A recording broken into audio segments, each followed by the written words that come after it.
जैसा कि आपको पता है कि हम लोग इस सीरीज पर अध्ययन कर रहे हैं। हमारे सीरीज का नाम है पवित्र आत्मा को जानना। ठीक है, नोइंग द होली स्पिरिट। और इस सीरीज में अभी तक हमने कई हफ्तों तक हमने अभी तक समय बिताया है और कई सारे मुख्य मुख्य बातों को मैंने आगे रखा, आपको सिखाने की मैंने कोशिश की। और पवित्र आत्मा के विषय में, पवित्र आत्मा कौन है, पवित्र आत्मा का कार्य क्या है, पवित्र आत्मा के वरदानों के विषय में, पवित्र आत्मा की सेविकाई के विषय में बहुत बहुत सारी बातें अभी तक हमने हमने कवर किया है। और आज कुछ ऐसी बात को मैं आपके आगे रखना चाहता हूं जो कि दिखती है। ठीक है, पवित्र आत्मा के कार्य को बहुत बार हम नहीं देख पाते, हृदय में होता है, लेकिन आज जो बातें मैं करने वाला हूं, कुछ बातें आपके आगे रखना चाहता हूं, it is visible to our eyes, मतलब हमको ये दिखता है, ये प्रकट होता है। और कुछ लोग इसको कहते हैं कि पवित्र आत्मा की शक्ति का भौतिक प्रगटीकरण। ठीक है, the physical manifestation of the Holi spirit. ठीक है, पवित्र आत्मा की सामर्थ का भौतिक प्रगटीकरण।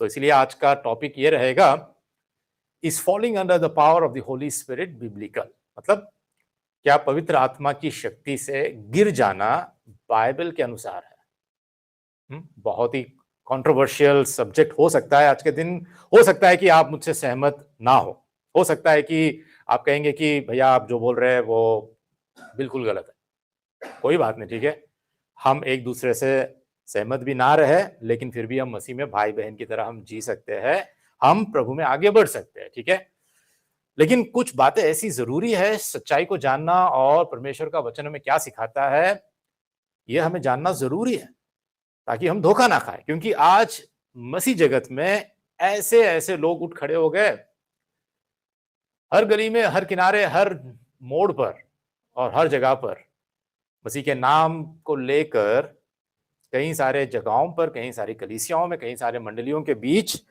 बहुत सारा बाइबल के विरोध में, ठीक है, प्रचार भी होता है और प्रक्रिया भी होती है। इसलिए हमें सावधान रहना चाहिए, हमें सावधान रहना चाहिए, सतर्क रहना चाहिए, ताकि परमेश्वर के वचन को जैसा वह है वैसे हमें सीखना है, समझना है और उसके अनुसार हमें चलना है। तो आज का प्रश्न जो ये है कि क्या पवित्र आत्मा की शक्ति से, सामर्थ्य से लोग जब गिर जाते हैं, ठीक है, हम देखते हैं ना, ये तो बहुत कॉमन बात है, बहुत कॉमन बात है कि पवित्र आत्मा के सामर्थ्य से अगर जब कोई प्रार्थना करते हैं, कोई हाथ ऊपर उनके रख कर प्रार्थना करते हैं, या संगति के बीच में, कलीसिया के बीच में भी प्रार्थना करते हैं, तो कई लोग गिर जाते हैं। तो प्रश्न यही है आज का कि क्या ऐसा गिर जाना बाइबल के अनुसार है। अभी तक जो कुछ वचन हमने पढ़ा है, मैं फिर से एक बार मैं उन वचनों को आपके आगे रखता हूं और पढ़ता हूं।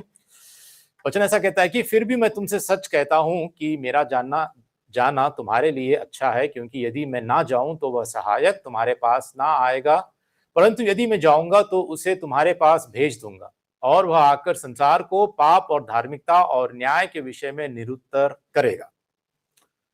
दूसरा और एक पद, यूहन्ना का 3:5, यीशु ने उत्तर दिया, मैं तुझसे सच सच कहता हूं, जब तक कोई मनुष्य जल और आत्मा से ना जन्मे तो वह परमेश्वर के राज्य में प्रवेश नहीं कर सकता। और एक पद को हम पढ़ेंगे, प्रेरितों के काम 1:8, परंतु जब पवित्र आत्मा तुम पर आएगा तब तुम क्या पाओगे? सामर्थ पाओगे, और यरूशलेम और सारे यहूदिया और सामरिया में और पृथ्वी की छोर तक मेरे गवाह होंगे। आखिरी पद, इफिसियों का 1:13, और उसी में तुम पर भी, जब तुमने सत्य का वचन सुना जो तुम्हारे उद्धार का सुसमाचार है, और जिस पर तुमने विश्वास किया, प्रतिज्ञा किए हुए पवित्र आत्मा की छाप लगी। ये सारे वचनों का जो अर्थ है, या इन सारे वचनों को हम थोड़ी देर के बाद हम अध्ययन करेंगे, ठीक है। लेकिन उससे पहले, मैं आगे बढ़ने से पहले एक सच्ची घटना आपके आगे मैं रखना चाहता हूँ। ये घटना, ठीक है, ये जो घटना हुई है, ये एक भाई के साथ हुई है, मसीह भाई, ठीक है, मसीह भाई। एक भाई एक जगह एक बड़े से मीटिंग में जाता है, ठीक है, और जैसा कि आप देख रहे हैं, ऐसी इस तरह कुछ मीटिंग थी, और इस मीटिंग में ये भाई जाता है, और इस मीटिंग में जाने के बाद इस भाई का अनुभव क्या रहा मैं आपको बताना चाहता हूं, ठीक है। उस भाई के खुद के शब्दों में मैं बताऊंगा ताकि आपको अच्छी तरह समझ में आए, ठीक है। मैं इसमें कुछ मिला चढ़ाकर बातें नहीं करूंगा। वो भाई उसने क्या बोला है, उसने क्या कहा है, मैं आपको बताऊंगा उसके अनुभव के बारे में। और ये अनुभव मैं कह रहा हूं हमारे ही जीवन में हो, शायद ऐसा हुआ होगा, ठीक है। और आज मसीह जगत में कई लोग, कई मसीह विश्वासियों का ऐसा अनुभव है, ठीक है। तो भाई ऐसा कहता है कि चर्च शुरू हुए 3 घंटे से अधिक समय हो चुका था और मुझे सचमुच कलीसिया में परमेश्वर की उपस्थिति का एहसास होने लगा था।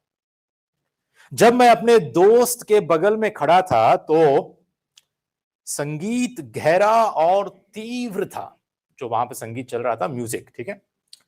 लाइटिंग के कारण, वहां पे स्टेज पे, मंच पर बहुत लाइटिंग थी, लाइटिंग के कारण सब कुछ बहुत ही आत्मिक लग रहा था तथा हवा में हल्का कोहरा भी नाच रहा था। जैसे आपको दिख रहा है ना, यहाँ पे फॉग के मशीन्स लगाकर कोहरे को प्रोड्यूस करते हैं, ठीक है। मुख्य गायक जो वर्शिप लीडर है, मुख्य गायक की आवाज बहुत सुंदर थी। संगीत इतना अभिषिक्त था, अनॉइंटेड म्यूजिक। मेरे आसपास की आवाजें एक साथ उठी और मुझे लगा कि मैं गीत पर झूमते हुए एक गहरी लयबद्ध अनुभव में जा रहा हूं। पास्टर जी लगातार हमें परमेश्वर से मिलने की उम्मीद करने के लिए कह रहे थे और परमेश्वर किसी विशेष तरीके से हम सबको छूने वाले हैं, यह बोल रहे थे। मैंने सोचा, क्या यह जीवन में मेरी समस्याओं का समाधान हो सकता है? अब जो मैं अनुभव करने वाला हूं, क्या यही मेरे जीवन की हर समस्या का समाधान हो सकता है? मैं बहुत सारे दिल के दर्द और असुरक्षा को, इनसिक्योरिटी से मैं गुजरा हूं मैं, और मैं यह सुनकर थक गया था कि परमेश्वर का वचन और प्रार्थना ही काफी है, पर्याप्त है। अब मैं सोचने लगा कि शायद अब ये घड़ी, ये अनुभव, यही असली बात है। शायद यही वह मुलाकात थी जिसकी मुझे जरूरत थी। सुनिए अभी क्या होता है। तभी, ठीक है, तभी पास्टर जी ने जो गायक है उसको बीच में रोककर चिल्लाया। पास्टर जी ने कहा, यीशु यहां है, अभिषेक तुम्हारा है, Jesus is here, anointing is yours.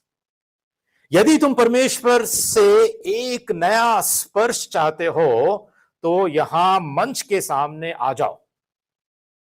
यदि आप परमेश्वर से एक नया स्पर्श चाहते हो तो यहां पर मंच के सामने आ जाओ। मैंने अपने दोस्त की ओर जल्दी से देखा और कहा, क्या तुम मेरे साथ चल रहे हो? उसने घबरा कर कहा नहीं और वहीं रुक गया।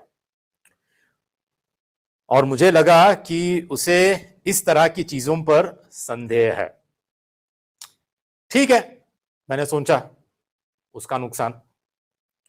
जैसे जैसे मैं सामने की ओर बढ़ा, मुझे लगा कि मेरी नसों में जोश का संचार हो रहा और जल्द ही मुझे पास्टर जी से कुछ फीट की दूरी पर एक जगह मिल गई। पास्टर जी को देखते हुए मुझे लगा कि जैसे परमेश्वर उन्हें बता रहा है कि किस पर हाथ रखना चाहिए। उनकी आंखें मंच के नीचे युवा लोगों के समुद्र को स्कैन कर रही थी, देख रही थी। फिर मेरा पल आ गया, मेरा नंबर आ गया। उन्होंने अपने एक सहायक से कहा, उस लड़के को ले आओ, परमेश्वर की सामर्थ उस पर है। मुझे इतना खास महसूस हुआ कि उन्होंने मुझे चुना। इससे मैं बेकाबू होकर रोने लगा। मुझे मंच पर खींचा गया और ऐसा लगा जैसे मैं पवित्र स्थान पर पहुंच चुका हूं। मेरे हाथ घबराहट से कांप रहे थे, मेरी सांस छोटी लेकिन भारी थी। फिर पास्टर जी ने अचानक चिल्लाया, फायर, टच। उस पल की भावना मेरे लिए बहुत ज्यादा थी, क्योंकि मुझे लगा कि किसी ने मेरे शरीर को जकड़ लिया है। मैंने सारा नियंत्रण खो दिया और मुझे लगा कि मैं जमीन पर गिर गया हूं। जब मैं स्टेज पर लेटा था तो मेरे मुंह से ऐसी आवाजें निकल रही थी जो मैंने पहले कभी नहीं निकाली थी। मैं सुन सकता था और महसूस कर सकता था कि दूसरे लोग मेरे आसपास और मेरे ऊपर भी गिरने लगे। कुछ लोग पागलों की तरह हंस रहे थे, दूसरे मुझे छू रहे थे और गहरी कराह रह रहे थे, और कुछ लोग चारों पैरों पर, हाथ पैरों पर रेंगते हुए चिल्ला रहे थे। मैंने कुछ ईसाइयों को यह कहते हुए सुना है कि इस तरह का अनुभव शैतानी है, जबकि दूसरे कहते हैं कि यह सिर्फ हिप्नोसिस है। ईमानदारी से कहूं तो मैंने इसे बाइबल में नहीं देखा, कहीं नहीं देखा, और वास्तव में नहीं जानता कि यह क्या है, लेकिन मुझे ऐसा लगता है यह पवित्र आत्मा है। ठीक है, आपको उम्मीद करता हूं ये बातें आपको समझ में आई है। इस भाई का अनुभव कैसा रहा है, आशा करता हूं कि आपको समझ आया है। और ऐसा ही अनुभव हो सकता है कि हम में से कुछ लोगों का, या हो सकता है कि हम जो मसीह भाई बहनों को जानते हैं या जिस कलीसिया से हम जुड़े हैं इंडिया में, और यहाँ पर पता नहीं, मुझे ऐसा अनुभव हमारा हो सकता है। ठीक है, तो एग्जैक्टली क्या हो रहा है यहां पर जब कोई कहता है मैं पवित्र आत्मा की शक्ति से, मुझे परमेश्वर ने छू लिया है। ठीक है,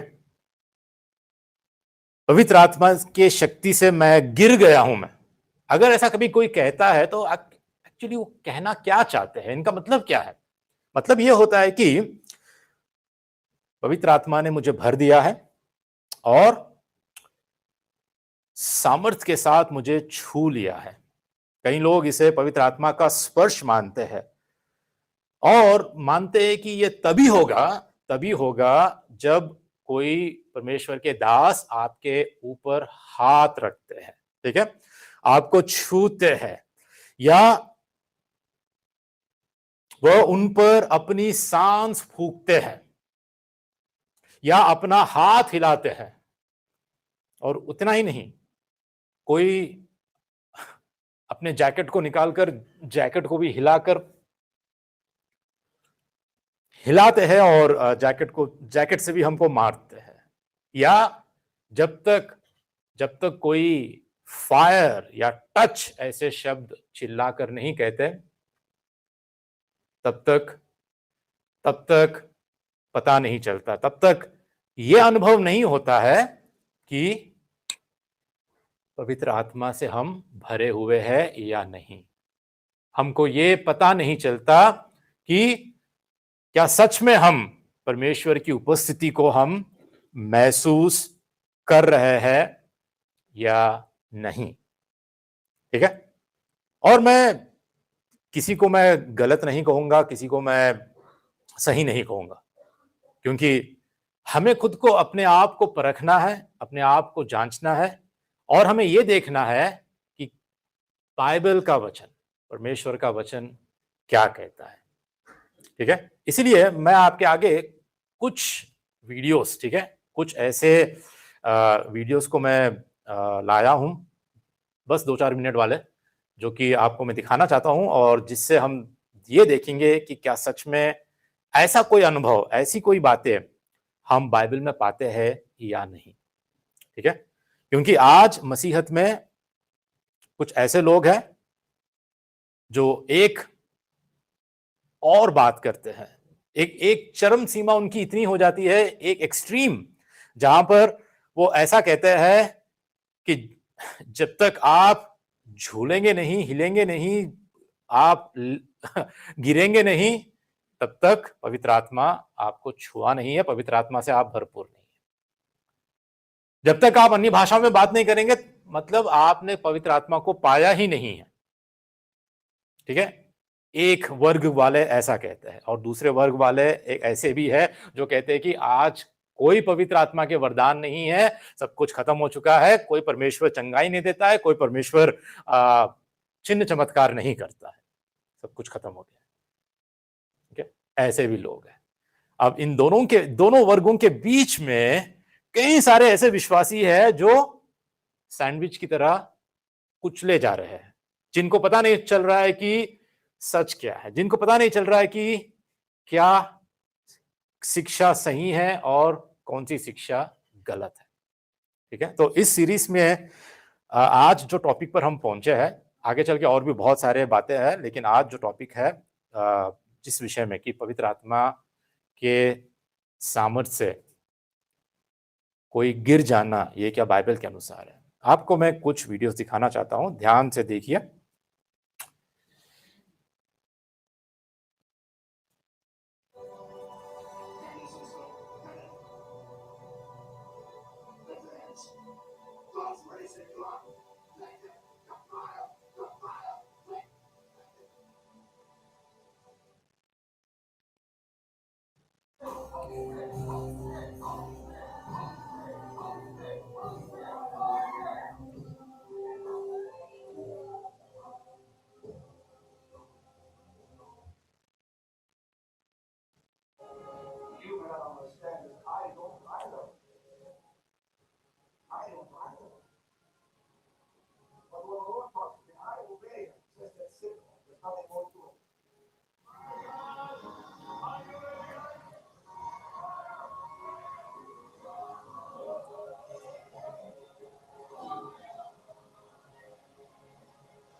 अब ये कुछ देखेंगे हम लोग इंडिया से भी। ठीक है, अब आपको लग रहा था कि भैया आप तो कहाँ की बात कर रहे हैं, अमेरिका की, यहाँ की, वहाँ की, इंडिया में तो ऐसा नहीं होता होगा, लेकिन आपको देखकर लगेगा अभी कि इंडिया में भी क्या हो रहा है। ठीक है,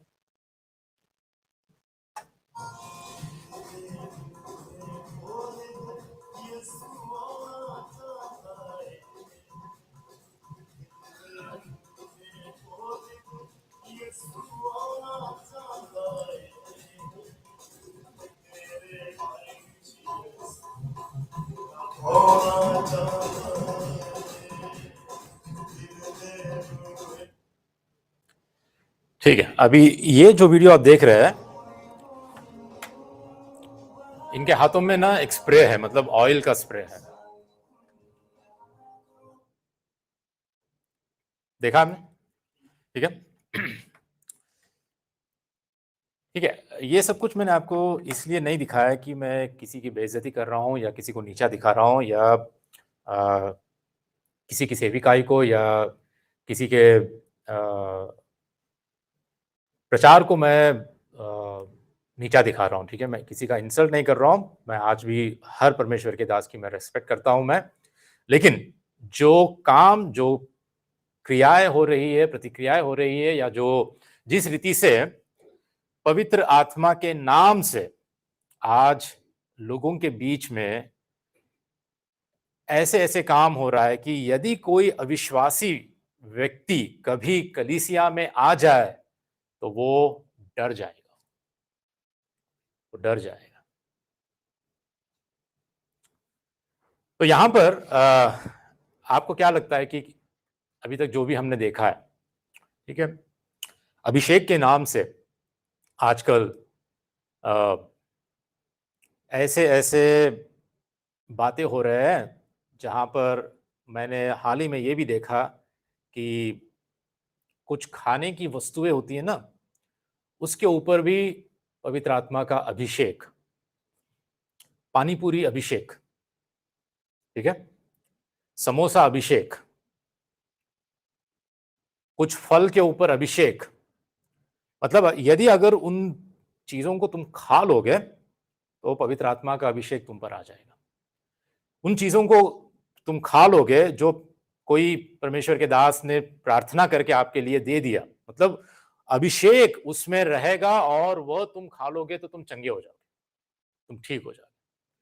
इतने इतने भयानक और इतने इतने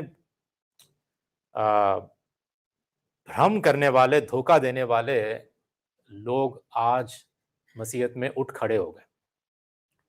तो इसे हमें बच के रहना चाहिए और हमें यह सोचना चाहिए कि क्या ऐसा हम बाइबल में पाते हैं, क्या ऐसी बातों को हम बाइबल में पाते हैं। और ऐसा जो दावा करते हैं ना, इस रीति से जो दावा करते हैं कि गिरना, और इस रीति से जैसा अभी तक आपने देखा है, ये सब बातें का जो दावा करते हैं, उनका कहने का क्या मतलब होता है, क्यों ऐसा ये लोग कहते हैं और किस बेसिस पे या किस आधार पर कहते हैं।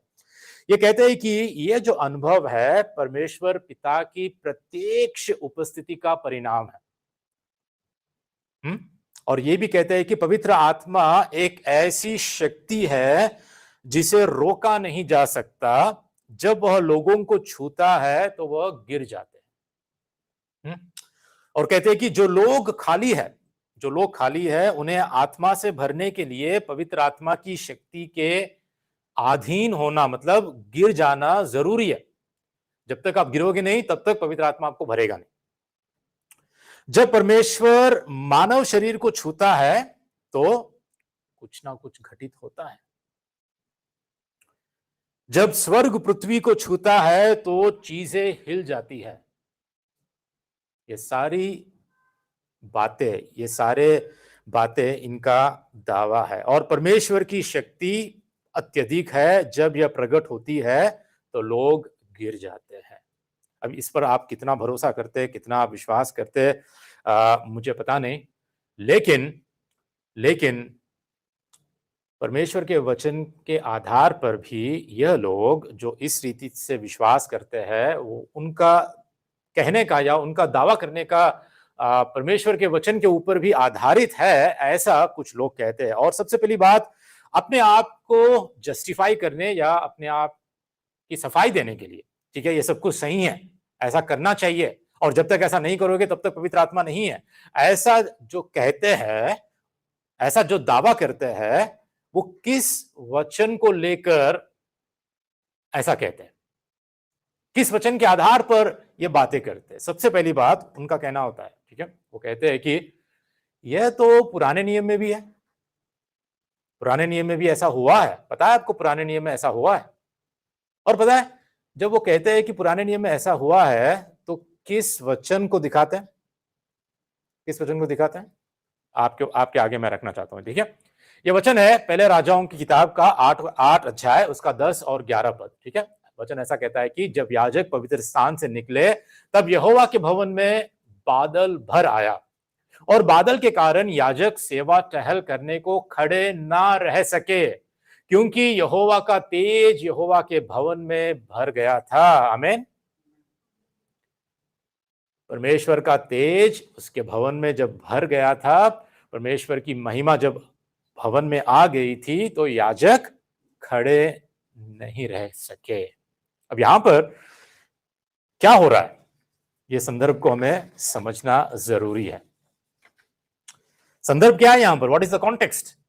सुलेमान परमेश्वर यहोवा के लिए एक भवन की निर्माण किया, भवन का निर्माण किया, और जब वो मंदिर की प्रतिष्ठा हो रही थी, तब सारे याजक मंदिर में थे और पवित्र स्थान में जब थे, और तब परमेश्वर का तेज, परमेश्वर की उपस्थिति, परमेश्वर की महिमा उस बादल में सारे मंदिर में, वो उस भवन में वो भर आया। और उसके कारण क्या हुआ?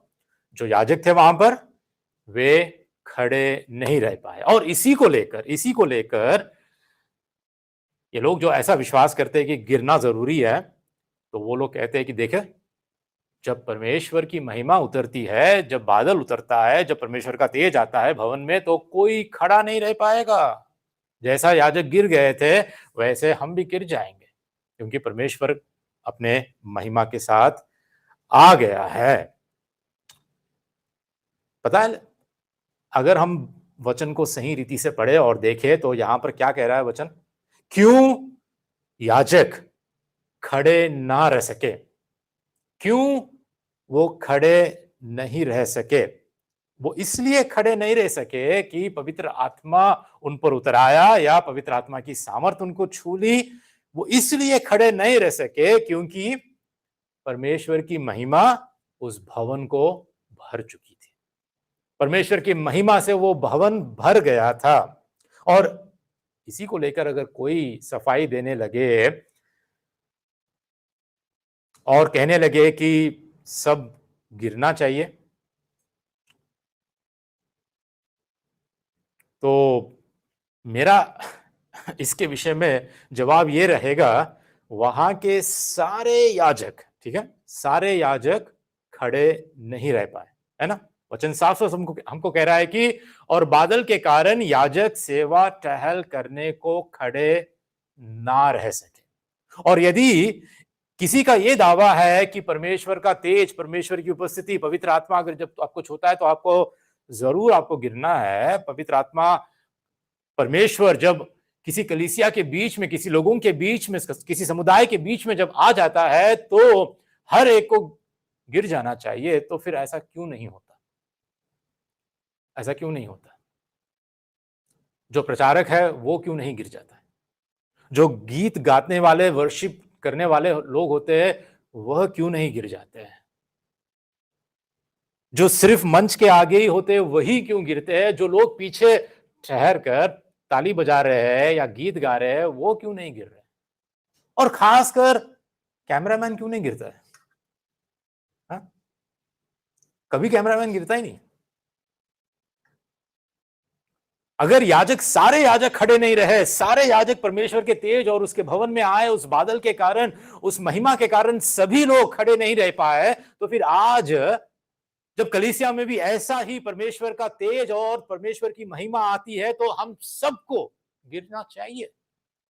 वास्तव में हम नहीं खड़े रह सकते। वास्तव की बात यह है कि कोई परमेश्वर की महिमा के आगे नहीं खड़ा रह सकेगा। तो सोचने की बात है, सिर्फ थोड़े लोग क्यों गिरते हैं? और क्यों दावा किया जाता है ऐसे प्रचारकों के द्वारा कि आपको, जब तक आप गिरोगे नहीं तब तक पवित्र आत्मा आपको छुएगा नहीं, पवित्र आत्मा के छूने से ही आप गिर जाओगे। इसका यही प्रमाण है कि पवित्र आत्मा ने आपको छुआ है और इसलिए आपने गिर गया। अब दूसरी बात ये भी कहते हैं कि ठीक है, अगर हम कहेंगे कि ये इसका जो अनुवाद है, इसका जो जिसकी जो व्याख्या है वो सही नहीं है, तो वो कहेंगे कि पता है आपको, नए नियम में भी ऐसा हुआ है, नए नियम में भी ऐसा हुआ है। और वो कहेंगे कि देखिए यूहन्ना का 18, पुराने नियम की और भी कई बातें हैं, ठीक है, पुराने नियम में और भी कई वचन है जो जिसके आधार पर ऐसा करते हैं, लेकिन हमारे पास इतना समय नहीं है कि हम उन सबको देखेंगे। लेकिन नए नियम में भी एक एक वचन, ठीक है, एक वचन ऐसा है यूहन्ना का 18:4-6 पद, और ऐसा है यहाँ पर, तब यीशु उन सब बातों को जो उस पर आने वाली थी जानकर निकला और उनसे कहने लगा, किसे ढूंढते हो? उन्होंने उसको उत्तर दिया, यीशु नासरी को। यीशु ने उनसे कहा, मैं हूं, मैं ही यीशु नासरी हूं। और उसका पकड़वाने वाला यहूदा भी उनके साथ खड़ा था। उसके यह कहते ही मैं हूं, वे पीछे हटकर भूमि पर गिर पड़े। समझ में आ रहा है आपको यहां पर संदर्भ क्या है? जो यहूदा है, यहूदा इस्करियोती, प्रभु यीशु मसीह को पकड़ने के लिए वो फरीसियों और कुछ शास्त्रियों के साथ कुछ सिपाहियों को, कुछ प्यादों को लेकर आ जाता है प्रभु यीशु मसीह को गिरफ्तार करने के लिए। और जब ये सिपाही आते हैं, प्रभु यीशु मसीह उनको देखकर, उनके आगे चलकर, उनके साथ आगे आगे आमना सामना कर कर ये कहता है कि आप लोग किसको ढूंढ रहे हो भैया? तो प्रभु जब ऐसा पूछता है तो वो लोग बोलते हैं कि हम यीशु नासरी को ढूंढ रहे हैं। और यीशु ने कहा कि मैं ही हूं, मैं ही यीशु नासरी हूं। और जैसा ये बात उन्होंने सुना, वे पीछे हटकर भूमि पर गिर पड़े। अब आपको क्या लगता है कि ये लोग क्यों गिर पड़े? क्यों गिर पड़े? सिर्फ प्रभु ने एक शब्द कहा, एक बात कही और ये गिर पड़े। सच में गिर पड़े। वचन तो सच कहता है, वचन तो झूठ नहीं कहता है। अगर गिर पड़े तो गिर पड़े, बिल्कुल गिर पड़े, भूमि पर गिर पड़े। लेकिन क्यों गिर पड़े? क्यों ऐसा हुआ?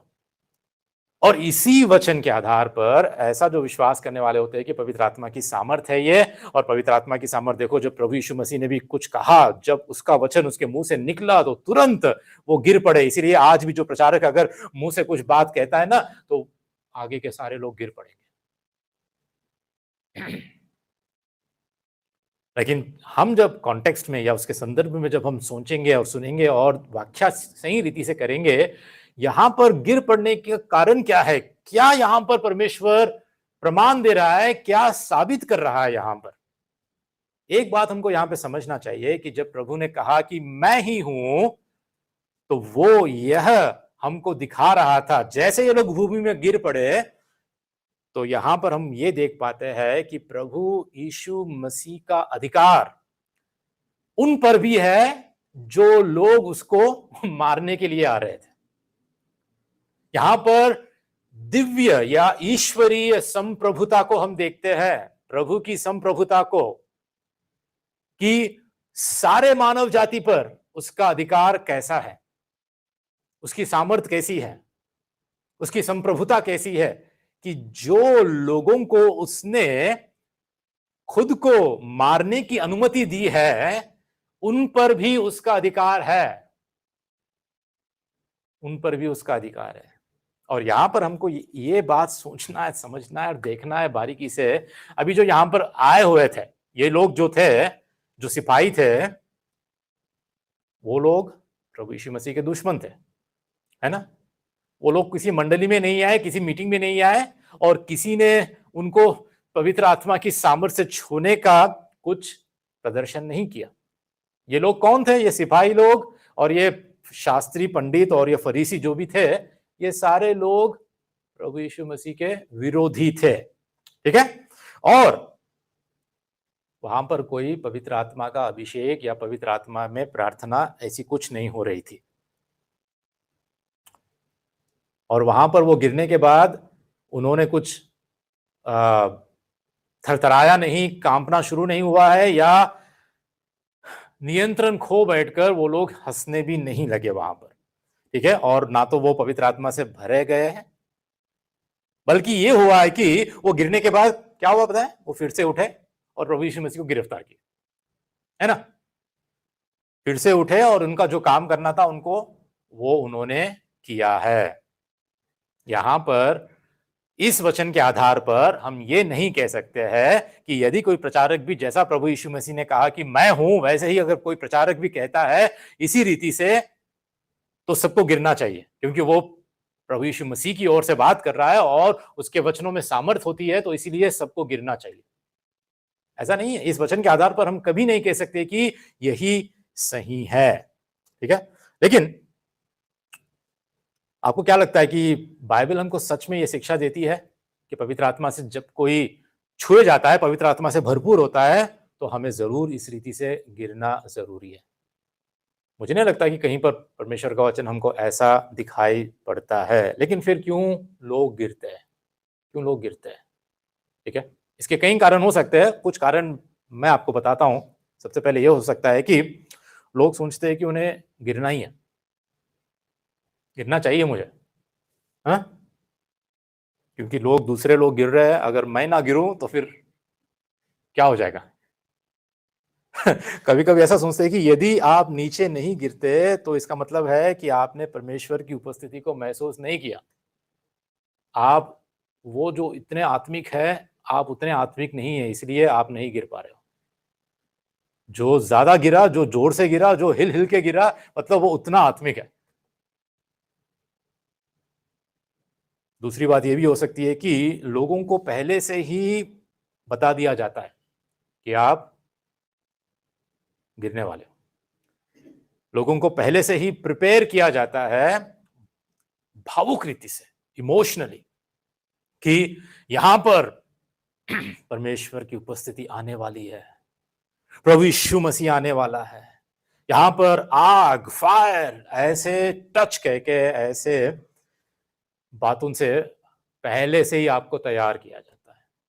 और एक कारण ये भी हो सकता है कि कुछ लोग जो प्रचारक है, जो पास्टर जी प्रार्थना कर रहे हैं ना, उनको बुरा ना लगे। अरे अगर मैं ना गिरूं तो पास्टर जी शायद उनको दुख हो जाएगा, या उनको बुरा ना लगे, इसलिए चाहे चलो कुछ भी हो जाए, मैं जाता हूँ और मैं गिर जाऊंगा। मैं थोड़ी देर अगर मैं नाटक भी कर लूं तो क्या क्या नुकसान हो जाएगा। ऐसा भी हो सकता है जो पर्पसली गिरना चाहते हैं। और ऐसा भी हो सकता है कि कोई कोई दुष्ट आत्मा की पीड़ा से दुष्ट आत्मा ग्रस्त व्यक्ति भी हो सकते हैं, जो हम बाइबल में साफ साफ स्पष्ट रूप से हम देख पाते हैं कि ऐसे दुष्ट आत्मा ग्रस्त व्यक्ति गिरते हैं, गिड़गिड़ाते हैं, और बहुत कुछ उनसे हो सकता है। ठीक है, तो हम ये दावे के साथ नहीं कह सकते कि जो कुछ हो रहा है वो सच में पवित्र आत्मा ही है। ठीक है, हो भी सकता है और नहीं भी हो सकता है, इसमें हमें परखना जरूरी है। आप कह सकते हैं कि तो भैया आप पास्टर जी, आप हो सकता है कि शायद आप गलत हो सकता है कि आप पवित्र आत्मा के विरोध में बात कर रहे हो। ठीक है, आप पूछ सकते हैं मुझसे, लेकिन मेरा इसका जवाब यही रहेगा कि देखिए, आप ये भी कह सकते हैं कि पास्टर जी अगर आप ऐसी शिक्षा दे रहे हो तो हो सकता है कि आप कुछ खो रहे हो, परमेश्वर के सामर्थी कार्यों के बीच में आप बाधा डाल रहे हो, विरोध कर रहे हो, या आप कुछ खो रहे हो। आप ऐसा भी प्रश्न मुझसे पूछ सकते हो, लेकिन मेरा कहने का यही मतलब होगा कि यदि ऐसा अनुभव, ऐसी बातें बाइबल से मेल खाती है, बाइबल के अनुसार है, या बाइबल में यह पाया जाता है, या बाइबल की उचित व्याख्या को यह समर्थन करती है, तो मैं बिल्कुल एक्सेप्ट करता हूं। अगर नहीं है तो आप या मैं, हम कुछ नहीं खोएंगे, हमारा कुछ नुकसान नहीं होगा। लेकिन पता है प्रश्न यह है, सबसे बड़ा असली प्रश्न, द रियल क्वेश्चन यह है कि जब पवित्र आत्मा आपको छूता है, जब पवित्र आत्मा से भरपूर होते हैं, पवित्र आत्मा आपके जीवन में आता है, उतराता है, तो क्या होता है, आपको कैसे प्रमाण मिलता है, आपको फिजिकली इसका मैनिफेस्टेशन या भौतिक रूप से इसका प्रकटीकरण आपको कैसे मिलता है, कैसे दिखता है, इसका एविडेंस क्या है, आपको कैसे इसका प्रमाण मिलता है जब पवित्र आत्मा सच में आपको छूता है। एक स्लाइड आपको मैं दिखाना चाहता हूं, पवित्र आत्मा के स्पर्श का फल। ठीक है, वचन के आधारित भी मैं आपको दिखाना चाहता हूं कि पवित्र आत्मा के स्पर्श का फल क्या होता है। कि सबसे पहले पाप का बोध, अपराध बोध और मन फिराव होता है। क्योंकि पवित्र आत्मा जब आता है, जैसा अभी हम वचन पढ़े ना, चार वचन हम पढ़े, इन चारों में हमने एक बात देखी कि पहले पद में कि पवित्र आत्मा जब आएगा, हमें, सारे संसार को, मनुष्यों के हृदय को वो कायल करता है। पाप के अपराध बोध से हम मनाए जाते हैं और मन फिराव होता है। दूसरी बात, नया जन्म, हमारा नया जन्म होता है। जब तक हम आत्मा से नहीं जन्मे जाते, पुनर्जन्म नहीं होता है, हमारा नया जन्म पवित्र आत्मा के द्वारा ही होता है। ये उसके छूने का फल है। आत्मा का वास और मोहर, हम पर एक छाप लगी है, आत्मा हमारे अंदर आता है और हमेशा वास करता है। देखिए, पवित्र आत्मा कोई शक्ति ही केवल नहीं है, मैंने आपको बार बार समझाया, पवित्र आत्मा व्यक्ति है। त्रिएक परमेश्वर के तीसरे व्यक्ति के रूप में पवित्र आत्मा हमारे अंदर वास करता है। मतलब परमेश्वर खुद हमारे अंदर हमेशा के लिए वास करने आ जाता है, और हम पर छाप लगी है पवित्र आत्मा की, हम पर मोहर लगी है, स्टैंप लगा है, और बयाने में हमें पवित्र आत्मा दिया गया है कि हम परमेश्वर की संतान है, हम उद्धार पाए हुए विश्वासी हैं। और फिर गवाही और सेवा के लिए सामर्थ, जब पवित्र आत्मा आपको छूता है, पवित्र आत्मा से आप भर जाते हैं, जैसा कि प्रेरितों के 1:8 कि जब पवित्र आत्मा आता है तो तुम क्या पाओगे? सामर्थ को पाओगे। और जगत के छोर तक, पृथ्वी की छोर तक मेरे गवाह बनोगे। सेवा के लिए, गवाही के लिए परमेश्वर की सामर्थ्य से हम भर जाते हैं। पवित्र आत्मा जब हमको छूता है, उसका फल होता है पवित्र जीवन की ओर हमारी उन्नति होती है, और वह हमें आत्मिक वरदानों से भरता है। और इतना ही नहीं, हमारी प्रार्थना और हमारी आराधना गहरी बन जाती है। परमेश्वर के साथ हमारा संबंध गहरा हो जाता है। ठीक है। और इसका अनुभव आपको कैसे होगा मैं नहीं जानता, लेकिन मैं ये भी कहता हूं कि हमारी भावनाएं परमेश्वर उपयोग करता है। हमारी भावनाएं मर नहीं जाती। जब हम मसीह बन जाते तो हमारी भावनाएं नहीं मर जाती। हमारे इमोशंस, हमारे भावनाएं जैसे वैसे होते हैं, लेकिन ये पवित्र आत्मा के वश में होता है, उसकी अधीनता में हम होते हैं। हमें गिरकर, हमारे हाथों पैरों पे हमें रेंग कर, या हमें नियंत्रण खोकर हमें हंसने की जरूरत नहीं है। जब पवित्र आत्मा हमें छूता है, हमें भरपूर करता है, ये सारे फल हम अपने जीवन में देख पाते हैं, जो भौतिक रूप से हम इसका प्रगटीकरण हम देख पाते हैं। मैं ये नहीं कह रहा हूं कि हमारे इमोशंस पूरी तरह खत्म हो जाते हैं, होते हैं। हम पवित्र आत्मा से छुए जब हमें दुख होता है, हम पाप के कारण हम पश्चाताप करते हैं। मैं कह रहा हूं आज भी जब मैं वचन पढ़ता हूं, जब प्रार्थना करता हूं, प्रभु के साथ में समय बिताता हूं, मैं कुछ ऐसे गीत गाता हूं, तो मेरे आंखों में से भी आंसू निकल आते हैं। मैं भी रोता हूं। मैं भी परमेश्वर के प्रेम को याद करते हुए, मैं भी आज भी किसी के लिए अगर प्रभु मेरे अंदर बोझ उत्पन्न करता है प्रार्थना में, तो मैं रोता हूं आज भी। और ये कोई गलत बात नहीं है। हमारी भावनाएं खत्म नहीं हो जाती है। परमेश्वर इसका उपयोग करता है। कभी रोना आता है, कभी कांपना भी होता है। मैं इसको मना नहीं कर रहा हूं मैं, लेकिन बाइबल के अनुसार पवित्र आत्मा के सच्चे स्पर्श का प्रमाण है एक बदला हुआ जीवन। ठीक है। आत्मा का फल और परमेश्वर के साथ गहरा संबंध। तो आज प्रश्न यही है कि क्या आपका जीवन ऐसा है? क्या मेरा जीवन ऐसा है? क्या हमारे साथ परमेश्वर का गहरा संबंध है? क्या हम अपने पवित्रता में, धार्मिकता में वास्तव में हम उन्नति कर रहे हैं? क्या हम पवित्र आत्मा के वरदानों से भरपूर होकर हम कलीसिया के बीच में हम योगदान दे रहे हैं? कैसा हम जीवन जी रहे हैं? ये हमारे लिए जरूरी है। चलिए हम लोग खड़े होकर प्रार्थना करके समाप्त करेंगे। आज हम रोटी तोड़ने वाले हैं और कटोरे में से पीने वाले हैं, तो प्रभु के बलिदान को भी हम स्मरण करते हुए आज के दिन हम लोग आगे बढ़ेंगे। ठीक है, हम सब खड़े हो जाएंगे।